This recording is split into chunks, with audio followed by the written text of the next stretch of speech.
nakarating na kami sa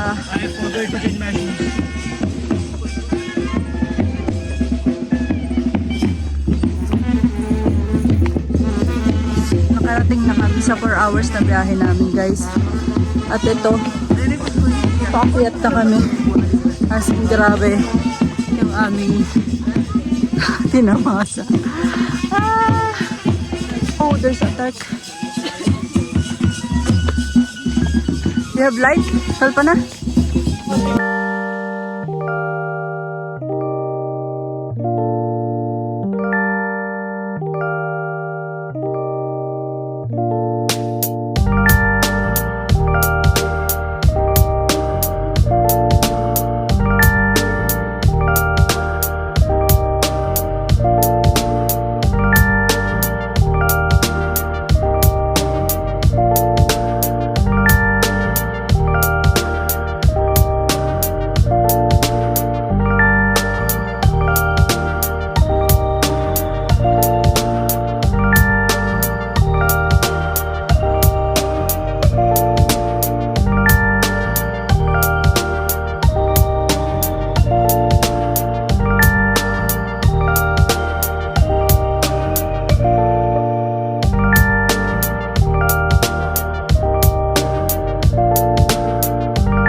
morning guys. So, ayan. Parang na kaming mga zombie. Dapitan na. Saan si ayun yung bride nakasakay din sa parang Ganun pala yun. Ganun pala yun, guys. Tignan yung nakasakay siya. Ayan. Yun yung sinakyan ng groom kagabi. Tapos yun naman yung sinakyan niya. Papunta naman sa groom. Sa bahay ng lalaki. Dapit na guys. So, ayan. Ayan ang paligid ng... Kasi sa ang bahay ng bride.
So time check now guys is 8 o'clock. So 8:05. So guys, nag-video ako ngayong gabi at tapos na po ang kasalan at naidapit na at ang ibang bisita po ay mga nakaalis na. Usually ang mga natira na lang edi yung kami lang, yung mga immediate family kumbaga. So guys, papakitaan ko kayo ng shagon dito sa India o yung mga hindi man giveaways ano bang tawag to, kasi ito yung parang gift na binibigay ng family sa mga immediate family din nila kumbaga. So papakitaan ko kayo ng sample para may alam kayo. So, ito nakikita nyo tong sobre na to guys. Ang laman nito ay labas natin para makita nyo. Ito sobre kalagay Adi. So ito ay para kay Adi. Meron din po sa Adi. May laman tong pera. Ayan. Ayan. Ito ay pera ang laman. Ito ay brace bangles. Tapos panyo.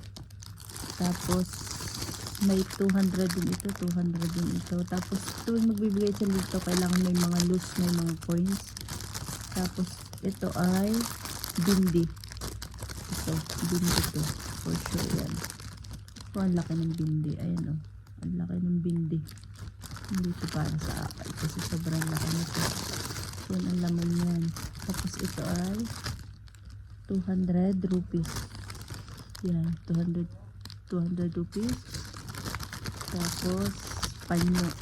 Tapos ito yung bangles para sa babae. Ito ligit ito sa babae. Tapos ito guys ay nakalagay Rashi and Rishi. Sa amin dalawa ito mag-asawa. Ang kay Rishi na damit, ito ay para sa akin. Kurta. Ayan guys. Ganito usually binibigay nila kapag lalo na kung mga galing ka sa wedding. Yan ang laman lagi ng mga ang tawag nila ay shagun. Akin yun. Ito naman para kay Kalpana. Ito ang kay Kalpana.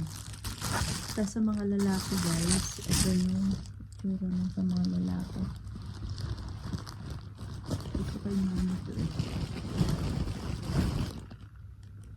Saan yung isa? Ano ko kayo na? Ha?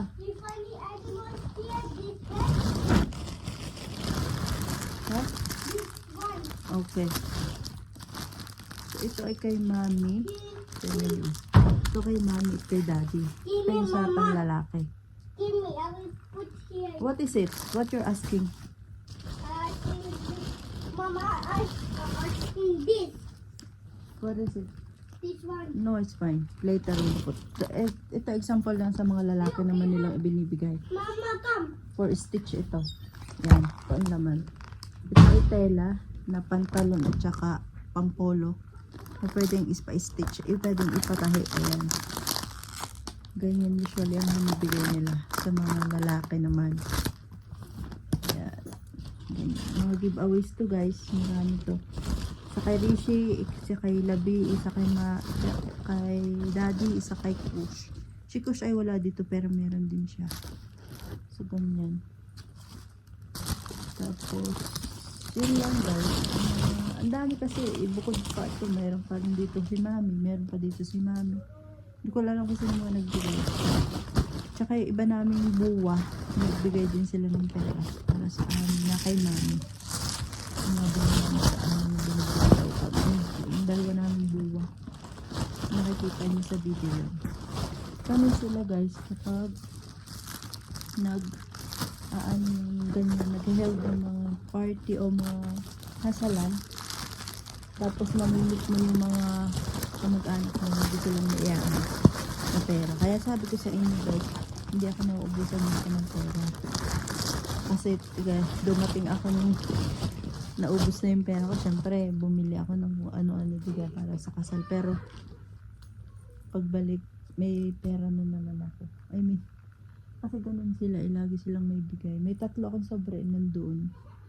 May laman din yun para sa isa sa akin, isa kay Adi, isa kay Rishi. Kahit si Rishi wala, binibigyan din nila. Tapos yung sa akin shagon, nung naglagay ako ng cardjal dito sa groom, may binigay, nabukod silang shagon sa akin. Yun ay laman din nun ay pera. So ayun. So ganyan po ka-generous ang mga Indian, hindi po sila kuripot. Na kung isipin nyo, baka kuripot. Tsaka magaling talaga silang mag-save dahil pinaglalaanan ba nila yung future, yung dahil sila ay sila talaga yung nagpapakasal sa kanilang mga anak. Pinaghahandaan nila talaga yung kasal ng kanilang mga anak, especially na yung may mga babaeng anak. Dahil usually nga dito ang mga babaeng gagastos sa wedding. Lalo na mga venue and all. No, I'm talking video. So, yan. So, that's it guys. I'm just showing you. So, ganun dito ang tradition sa India. Mga babae ang gumagastos. Siguro, hindi ko alam. Pero yung tradition nila, kahit naman sa atin, di ba, usually parang half-half or lalaki. Sa kanila man dito, babae ang gagastos. Hindi na ba siguro gagastos? Kaya lang yung mga venue.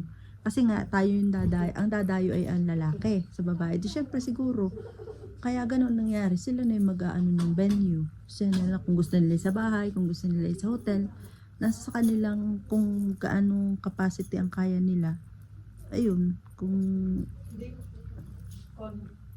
Oh. Come here, come here. Come here. Aper. Come here, come here. You come. Come here.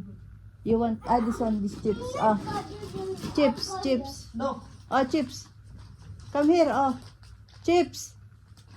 The chips. Dali na.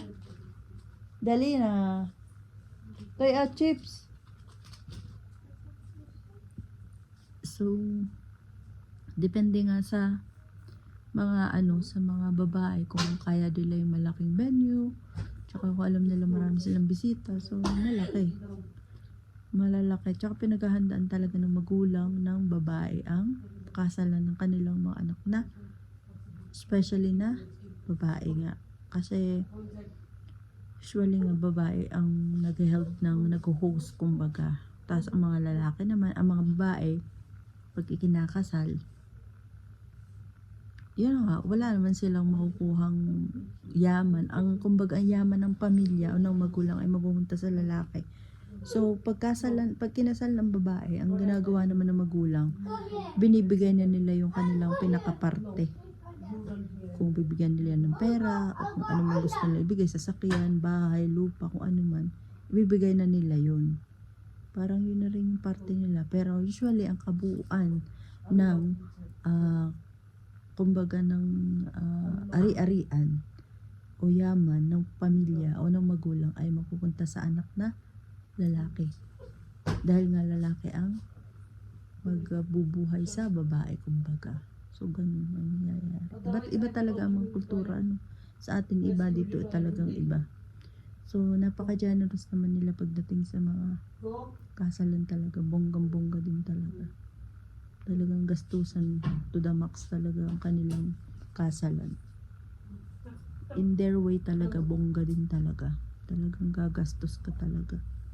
Dahil kung sa atin ay mga pag-giveaways lang, karamihan ng mga giveaways sa kanila, ay magkano ang garni na lang. Tapos yung mga damit-damit pa na lahat ng bibigyan nila. May pera pa yun, may cash pa yun. So, ganun sila. Kaya kami, tingnan nyo naman anong bibit-bitin pa uwi. Ayan, isang bag. So, isang bag na, bukod pa rin ito. Dalawa ho yan. Dalawang bag ho. Oh. Ito pang isa. Yan, dalawang bag ho ang bibit-bit na namin pa uwi. Yan ho ang mga galing Shagun. Galing sa kasalang aray lang. So, ayan. So, ayan lang guys. Kunento ko lang sa inyo. At kami ay ngayong gabi dito patutulog at bukas na ng umaga kami uuwi ng Shimla. Gawa ng puyat pa sila ay magdadrive siya ng mahaba. Kaya bukas na kami uuwi ng umaga. Dito na lang muna kami tutulog. Adi, come. Si Adi, oh. Si Adi ay pasaway lagi. Ha? Chacho, have a call. Ayan. So, ihatid muna namin si Daddy dahil si Daddy uwi na rin ng Shimla.